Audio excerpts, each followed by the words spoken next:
A'udzubillahi minasyaitonirrajim. Bismillahirrahmanirrahim. Alhamdulillahirabbil alamin. Nahmaduhu wa nasta'inuhu wa nastahdihi wa nastaghfiruhu wa na'udzubillahi min syururi anfusina wa min sayyiati a'malina. Man yahdihillahu fala mudhillalah wa man yudlilhu fala hadiyalah. Nashhadu an la ilaha illallah wa nashhadu anna Muhammadan 'abduhu wa rasuluh. Allahumma salli ala Allahumma salli ala sayyidina Muhammad wa ala alihi wa sahbihi ajma'in. Bersyukur pada Allah Subhanahu Wa Taala, pagi ini kita bersama-sama lagi dalam sesi tadabbur harian kita pada pagi ini. Alhamdulillah, kita hari ini akan memasuki muka surat 236, insya-Allah 236, dan kita akan bersama-sama di surah Yusuf daripada ayat yang ke-5 sehingga ayat yang ke-14. Alhamdulillah, sebelum kita meneruskan, insyaAllah seperti biasa, kita minta kepada sesiapa yang bersama dengan kita pada pagi ini untuk memberikan feedback suara dan juga gambar, insyaAllah. Alhamdulillah, terima kasih banyak-banyak. Dan yang keduanya, kita ingatkan kembali bahawa yang sedang kita baca pada pagi ini, yang sedang kita tadabbur pada pagi ini adalah daripada surah Yusuf, ayat yang ke-5 sehingga ayat yang ke-14.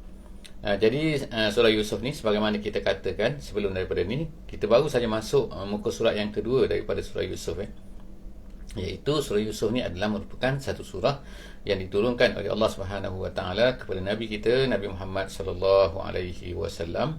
Semasa Nabi kita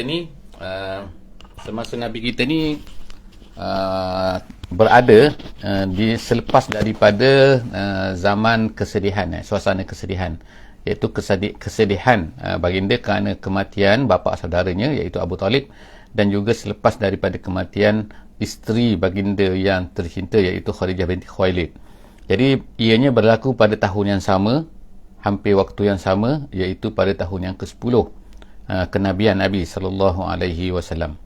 Jadi oleh kerana itulah maka Nabi berada dalam keadaan sedih, dan juga Nabi sallallahu alaihi wasallam sangat sedih kerana apa? Kerana beliau ditolak oleh orang-orang kafir Quraisy.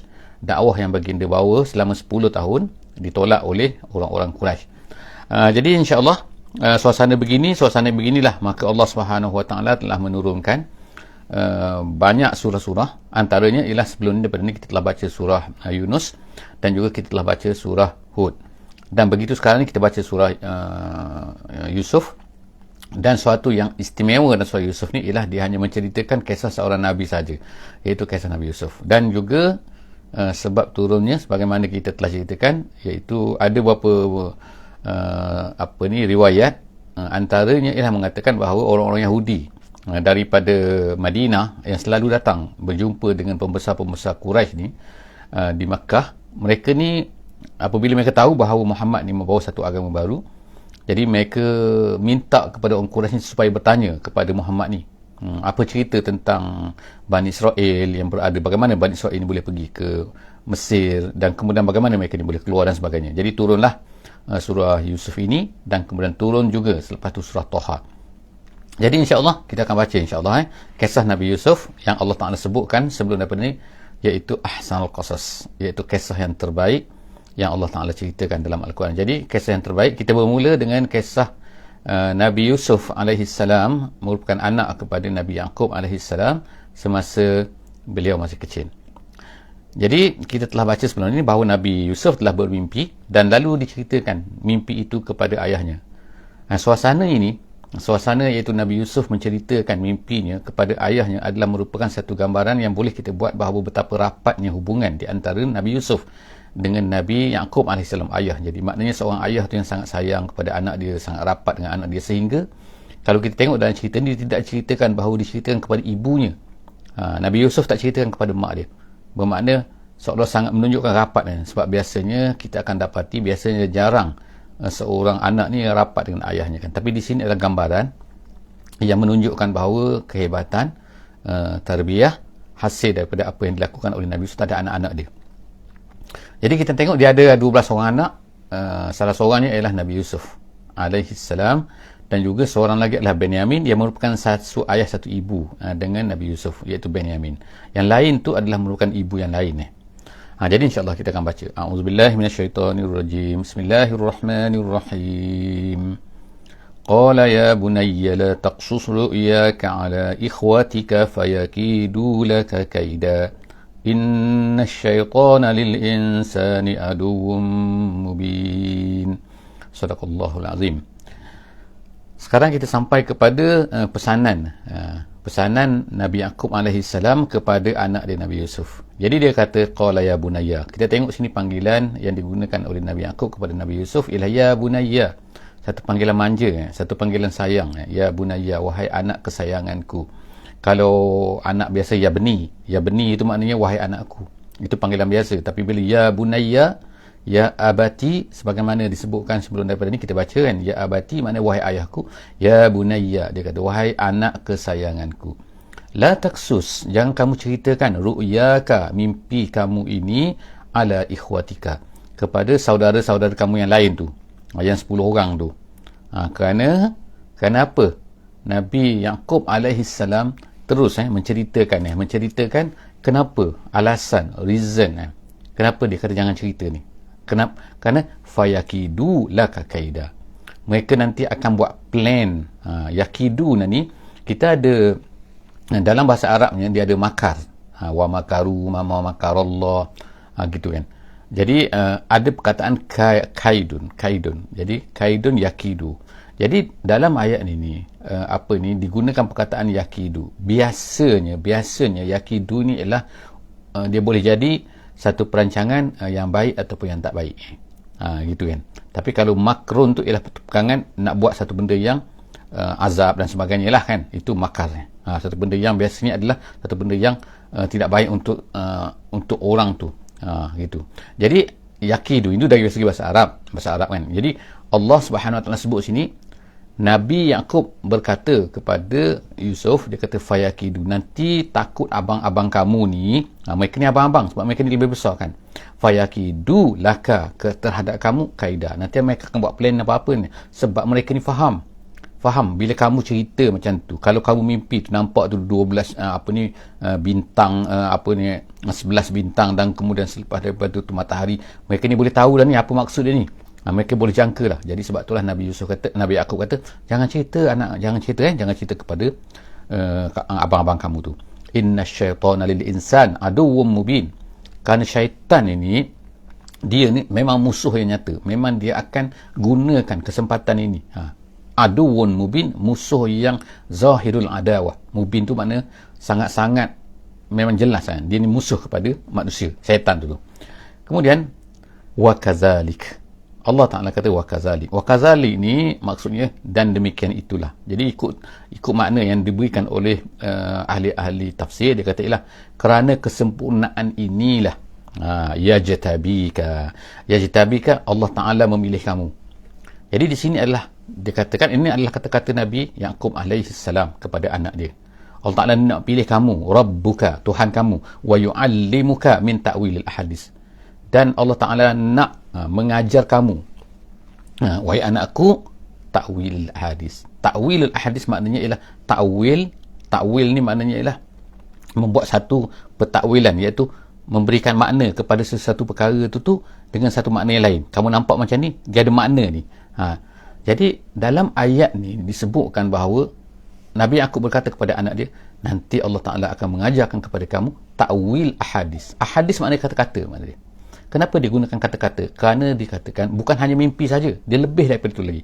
Bukan takwil mimpi saja, bukan takbir mimpi, tapi lebih daripada itu, iaitu Nabi Yusuf ni keistimewaan dia boleh faham apa, kalau orang bercakap macam tu, dia boleh faham apa maksud di sebalik percakapan orang tu. Itu jadi takwil hadis. Takwil kata-kata, takwil percakapan. Jadi itu keistimewaan lah kan yang diberikan oleh Allah Subhanahu Wa Taala kepada Nabi Yusuf alaihi salam, wa yutimmu ni'matahu, dan nanti dia akan sempurnakan nikmat. Nikmat di sini maksudnya ialah kenabian, iaitu akan diberikan kenabian. Nanti sekarang Yaqub belum lagi mendapat jadi Nabi Yusuf belum lagi mendapat pangkat kenabian tu selepas daripada tu. Jadi inilah di antara keistimewaan yang diberikan oleh Allah Subhanahu Wa Taala kepada Nabi Yusuf, yang disebutkan awal-awal lagi sebab Nabi Yaqub dah nampak dah bahawa anak dia akan jadi gini. Kemudian alaika, ke atas kamu Yusuf, wa ala ali Yaqub, dan juga ke atas keluarga Yaqub. Dan kemudian dia kata kama atammaha ala abawaika, sebagaimana disempurnakan, iaitu disempurnakan ha tu atammaha, iaitu an-nubuwah tu, an-ni'mah tu, sebagaimana Allah Taala telah beri nikmat kepada mak bapak, iaitu ala abawaika, ke atas mak bapak kamu, iaitu nenek moyang kita lah, iaitu siapa? Min qablu, sebelum daripada ni, iaitu Ibrahim wa Ishaq. Jadi dalam ayat ini, dalam ayat yang ke-6 ni, kita akan tengok bahawa Allah Nabi Yaqub AS menceritakan kepada anak dia bahawa ayah, nenek moyang kita, iaitu Nabi Ibrahim, moyang kamulah, kata kan, pun menjadi nabi.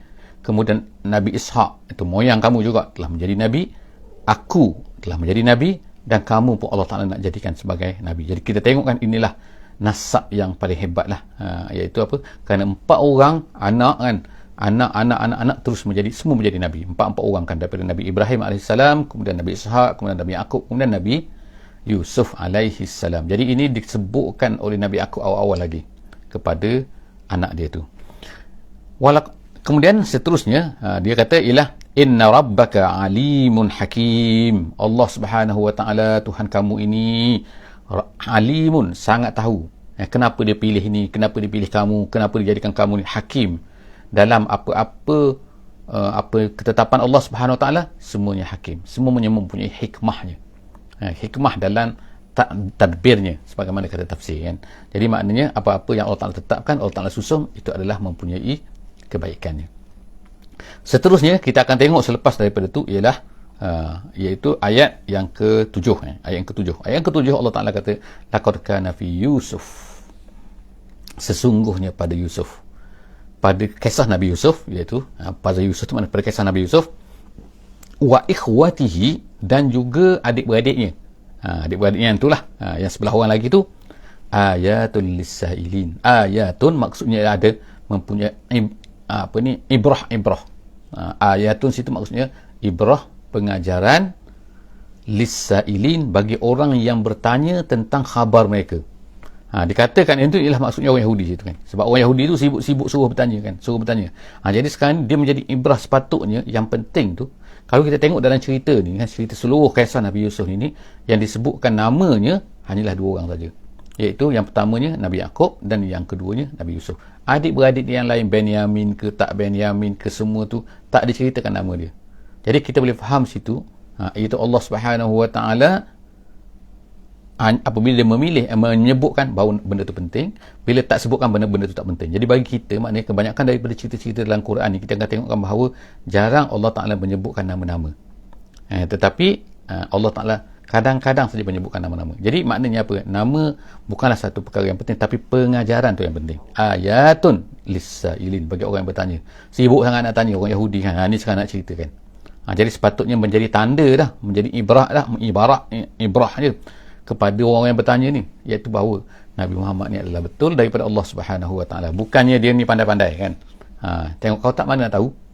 Jadi izqalu, sepatutnya tengok ni, dengar cerita dikatakan izqalu, ketika berkata, mereka ni berkata li Yusuf, kepada Yusuf, wa akhuhu, ketika mereka berkata wa akhuhu, wa akhu situ ialah Benyamin, ketika mereka, iaitu adik-beradik dia yang lain tu, yang 10 orang tu berkata kepada Yusuf dan saudara-saudaranya, mereka berkata apa? Mereka berkata Yusuf dan juga saudara ni, iaitu Benyamin ini, mereka ni ahabbu ila abina, lebih disayangi kepada ayah kita, maknanya Nabi Yaqub.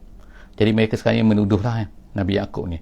Jadi kalau ikutnya lah, kalau ikutnya disebutkan di sini ialah bahawa kan, dia kata sepatutnya, dia kata wa nahnu usbah, Nabi Yaqub ni, ayah kita ni, dia lebih sayang kepada Nabi Yusuf, dipanggil Yusuf lah kan, Yusuf dan juga Benyamin ni.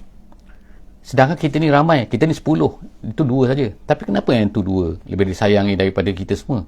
Sepatutnya kita lah sayang. Jadi di sini dia gambarkan, disebutkan oleh para ulama tafsir, dia kata ketara sekarang ni kesayangan tu sebab apa? Sebab 10 orang ini ada masalah sebenarnya kan, iaitu ada masalah sifatnya ke, perangai mereka ni kurang baik kan. Jadi mereka ni selalu bully 2 orang ni, bully adik mereka ni kan. Jadi ketara sangatlah bahawa mereka ni tak baik kan. Jadi ayah dia ni sayanglah kepada 2 orang ni. Jadi Jadi dia kata Yusuf, jadi la Yusufu wa akhuhu ahabbu ila abina minna wa nahnu usbah. Sedangkan kita ni sama-sama. Dalam, kalau kita baca detail lagi lah, makna suasana ini dalam psikologi ada dipanggil mob mentality. Mob mentality ni ialah orang yang berkumpulan tu kan, dia akan rasa macam kita patutnya kita lah, lebih lagi yang kita dia bergerup. Gerup tu makna perasaan bergerup tu, itu dipanggil dalam psikologi lah, dipanggil mob mentality. Jadi dia kata wa nahnu usbah, dia kata kami ni ramai. Usbah ni ialah bilangan di antara 5 hingga 10 kan, gitu kan. Inna abana, kemudian mereka kata apa? Inna abana, sesungguhnya ayah kami ni lafi dalalim mubin. Dia kata dalalim mubin. Dalal situ bukannya makna sesat. Dalal situ maksudnya khata', makna mubin jelas, memang jelas salah ni kan. Mereka katakan ayah kita ni memang salah ni.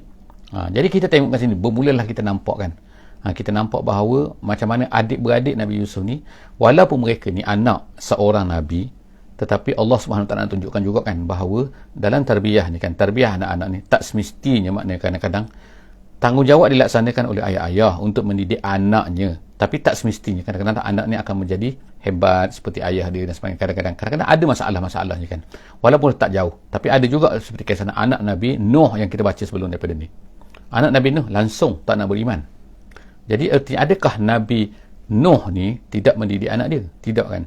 Mendidik adalah satu kewajipan. Ayah, mak mendidik anak-anak. Tapi kadang-kadang kalau tak menjadi, itu adalah ketetapan Allah SWT, ujian Allah SWT. Jadi maknanya di sini, sebagaimana anak Nabi Yaqub alaihissalam ini, yang 10 orang ni kan buat perangai macam ini, bukanlah menunjukkan bahawa Nabi Yaqub tu lalai dalam mendidik anak dia. Jadi pengajaran yang diambil daripada sini, kata ulama tafsir, ialah bahawa kan kadang-kadang hasil itu ditentukan oleh Allah Subhanahu Wa Taala. Bukan hasil adalah ditetapkan oleh Allah Subhanahu Wa Taala.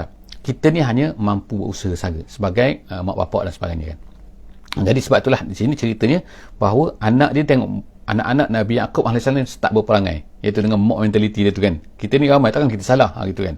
Ni ayah kita ni salah kan. Uqtulu Yusuf. Mereka pun tak berperangai, berpakat kan. Mereka pun berkatalah sama-sama mereka ni. Uqtulu Yusuf. Mari kita bunuhlah Yusuf tu.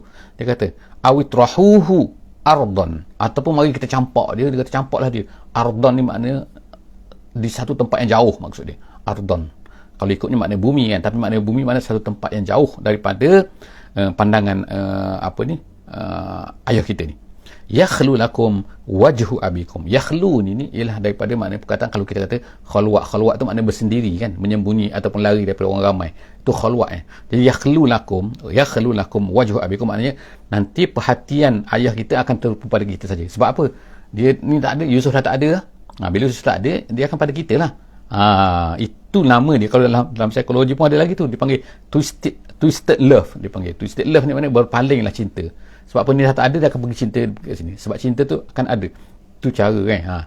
Ini kalau kita tengok dalam kisah Nabi Yusuf ni dengan penuh emosinya, kita akan tengok banyaklah benda-benda psikologi kan yang ada dalam kisah Nabi Yusuf ni. Jadi adik-beradik ni pun kata, dia kata nanti kalau Yusuf dah tak ada, ayah kita tak ada tempat lain lah. Kita lah yang akan disayangi. Sebab tak nampak lah kan. Kalau sebelum ni adalah nampak pembandingan kan. Kita ni teruk sikit kan. Tapi sekarang ni kita saja yang ada. Tu cara mereka fikir. Jadi mereka kata, yakhlu lakum wajhu abikum wa takunu min ba'dihi qauman salihin. Mereka kata, lepas daripada tu kita jadi orang baik lah. Maksudnya kita bertaubat lah. Kata tafsir jalan lain. Dah Yusuf dah tak ada, tak apalah kan. Kita dah buang dia, kita dah bunuh dia, tak apalah kan. Kita taubat je. Mudah je. Itu perangai kan. Tapi mereka ni, walaupun jahat, tapi mereka masih lagi ingat, kita taubatlah lepas tu. Itu plan ni. Maknanya cara fikir kan. Banyak manusia pun kita macam tu hari ni. Kita tak tahu, kemungkinan dah buat tiba-tiba mati macam mana kan. Jadi Allah Subhanahu Wa Taala ceritakan itu perangai sebahagian daripada manusia yang kita kata ialah yang maksiat lah kan.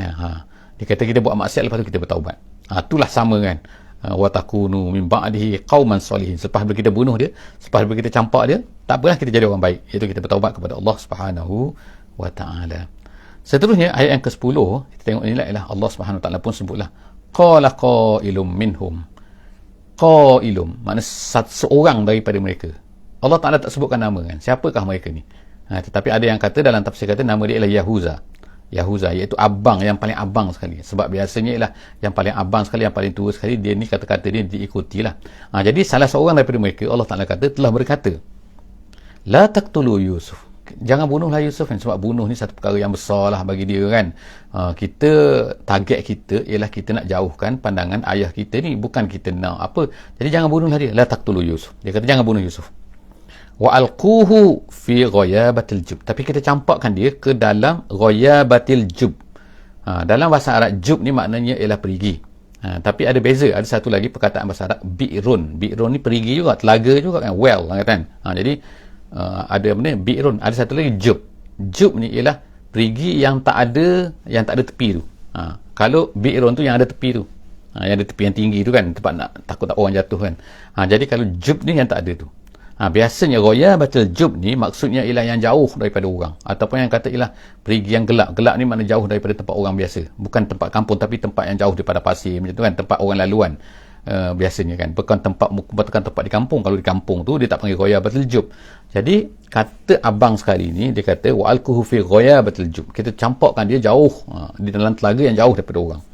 Kemudian yaltaqidhu ba'dus sayyarah, nanti supayalah kalau orang lalu, siapa-siapa. Sayyarah sini bahasa moden ni adalah kereta kan, tapi dalam bahasa Quran ni sayyarah makna daripada sar, yang siru iaitu orang berjalan, iaitu orang musafir. Maknanya orang bermusafir yang lalu di telaga tu, mereka dah akan ambil lah yaltaqidhu, makna petik dia, ambil budak ni kan, ambil adik kita ni. Ba'dus sayyarah, sebahagian daripada orang-orang yang melalui itu musafir, in kuntum fa'ilin, kalau kamu nak buat sangat, kata. Jadi bermulalah plan mereka ni, mereka pun berkata kepada ayah dia. Macam mana sekarang ni, sekarang plan dia macam mana nak pisahkan daripada ayah ni. Lalu mereka pun berkata, mereka berkata ya abana malak. Jadi wahai ayah kami, mereka pun pergi kepada ayah dari Nabi Yaqub AS. Mereka pun berkata malak ni, apa yang tak kena dengan kamu ni? Itu maksud malak, apa yang tak kena ni? Malak la ta'manna. Situ asal bacaan di sini la ta'manuna. La ta'manuna mana kamu tak percaya pada kami kah? Gitu, kamu tak percaya. Tapi bacaan di sini dalam ayat ni ialah dengan dia panggil sebagai ishmam. Ishmam ni maknanya ialah bila kita baca tu, sebab dia asalnya ialah la ta'manuna, tapi dibaca la ta'manna, macam tu, dia kena muncungkan sikit mulut pada masa nun tu. Jadi la ta'manna, gitu. Kenapa kamu ni tak nak percaya pada kami? Itu maksud dia. Apa kamu ni? Kenapa kamu ni? Ayah, kenapa tak percaya pada kami? Ala Yusuf, untuk kami tolong Yusuf, kami jaga Yusuf. Wa inna lahu lanasihun, sedangkan dia kata kami ni sangat-sangat memang nak jaga kebaikan dia. Kami bukan nak buat jahat pada dia. Tengok kan start ni. Jadi sebenarnya ayah dia pun dah rasa pelik ni kan. Kenapa sebelum daripada ni tak pernah pun macam ni. Memang selalu pukul lah, bully lah Nabi Yusuf ni, adik dia ni. Arsilhu ma'ana, mereka pun kata kirimlah pada kami. Kirim makna lepaskanlah pada kami. Makna ghadan, esok, yarta tu makna makan-makan. Happy-happy lah, kami nak ajak makan, nak pergi berkelah lah konon-kononnya kan. Wayal'ab, bermain-main, kami nak bermain-main, kami nak sonok-sonok, nak happy-happy kan. Dia ada dua bacaan situ, yarta, narta. Ada satu lagi bacaan dengan narta wanal narta wanal'ab, gitu. Ada bacaan yarta wa yal'ab. Dia ada dua lah, tak apa insyaAllah. Jadi kita baca biasa yarta wa yal'ab. Kita nak bermain-main lah dengan dia, kita nak ajak main-main. Wa inna lahu lahafizun, mereka kata jangan risau ya, kami akan jaga. Tengok kan, dari segi cara penggunaan perkataan itu, wa inna lahu lahafizun, kalau ikut asalnya maknanya bahasa Arab digunakan wa inna lahafizuna lahu. Lahu tu di belakang lahu tu di belakang, tapi dia guna kat sini ialah lahu tu di depan. Gitu kan. Jadi sini kita tengok kan, lahu sini lahu, lanasihun, tak, kalau ikut asalnya lahu ni di belakang, lanasihuna lahu, gitu. Jadi mereka ni pun kata, ni yang ke-11 apa ni, jadi kata tak apa, kami ni sayang kepada Nabi Yusuf, jadi esok hantarkan kepada kami. Di sini kita rujuk, kita tengok kan, lahafizun, lahafizun, kalau ikut asalnya lahafizuna lahu, tapi nak tunjukkan lebih tu. Bila lebih makna kami sayang sangat-sangat lah kepada Yusuf ni, kami akan jaga dia. Jadi sebab tu dia kata wa inna lahu lahafizun, kami akan jaga dia ayah, kami akan jaga dia. Apa kata Nabi Yaqub alaihissalam, qala inni la yahzununi antazhabu bihi. Aku ni, dia kata, merasa sedih, dia kata, kalau kamu bawa dia pergi, kata Nabi. Jadi sedih ni, perasaan ini ditunjukkanlah, disebutkan oleh Nabi Yaqub AS. Dia dah perasan dah ni, pelik ni kan, anak-anak dia ni kan. Antazhabu bihi, kalau kamu bawa dia, wa akhafu an ya'kulahu zibu. Aku takut nanti dia dimakan oleh serigala. Sebab tempat mereka tinggal tu dikatakan banyak serigala berkeliaran jadi nanti awak tinggalkan dia, adik kami ni, adik aku ni, adik kamu ni, nanti dia akan dimakan oleh serigala. Rupa-rupanya kata-kata Nabi Yaqub ini memberi idea kepada mereka bahawa nanti dia katakan nanti adik kita ni akan dimakan oleh serigala. Nabi Yaqub menyatakan kebimbangan dia. Wa akhaf, aku takut an ya'kulahu zibu, akan dimakan. Nanti adik kamu dimakan oleh serigala. Wa antum anhu ghafilun, dalam keadaan kamu ni ghafil. Ghafil tu maksudnya ialah kamu tak sedar, kamu bermain-main, sibuk-sibuk kan nanti kan. Iaitu masyghulun, dia kata masyghulun dalam tafsir jalan lain sebut kan. Iaitu kamu ni sibuk-sibuk, tinggal adik kamu di situ, nanti dimakan oleh serigala. Itu kata-kata Nabi Yaqub yang memberi idea kepada mereka. Qalu, lalu mereka pun berkata, lain akalahu zibu, kalau serigala makan adik kita ni, dia kata, wa nahnu usbah, sedangkan kita ni ramai, dia kata, izan dia kata, inna izan la khasirun, nescaya kami lah, dia kata, kami apa? Kami lemah sangat kan. La khasirun ini kalau ikut maknanya rugi nescaya kami lah yang rugi. Tapi dalam tafsir kata la'ajizun maknanya lemah sangat ke kami sampai takkanlah serigala boleh makan kami ni, kuat kan. Tu kata-kata mereka kan. Jadi makna tengok kan, mereka ni pujuk juga kan, nak juga kan terhadap apa ni Nabi Yusuf ni kan. Jadi diceritakan, selepas ni kita akan tengok lagi ceritakan. Tapi iaitu bila cerita pasal masuk dalam perigi mereka semua ni kan, diceritakan oleh ulama tafsir di dalam ayat ni tadi. Dia kata mereka nak campurkan Nabi Yusuf tu, Jadi bagaimana Nabi Yusuf ni dia boleh tercampur dalam perigi tu? Macam mana mereka boleh campurkan? Cara semua tu insya-Allah kan kita akan jumpa lagi insya-Allah dalam sesi akan datang insya-Allah, iaitu dalam muka surat yang seterusnya. Kita akan tengok muka surat 237 dalam sesi yang akan datang. Jadi insya-Allah bersama-sama dengan kita pada setiap pagi insya-Allah pukul 6.30 pagi insya-Allah kita jumpa lagi. Jangan lupa untuk share, jangan lupa untuk hantar link, jangan lupa untuk komen kalau ada, insya-Allah komen apa saja insya-Allah, komen apa saja kan.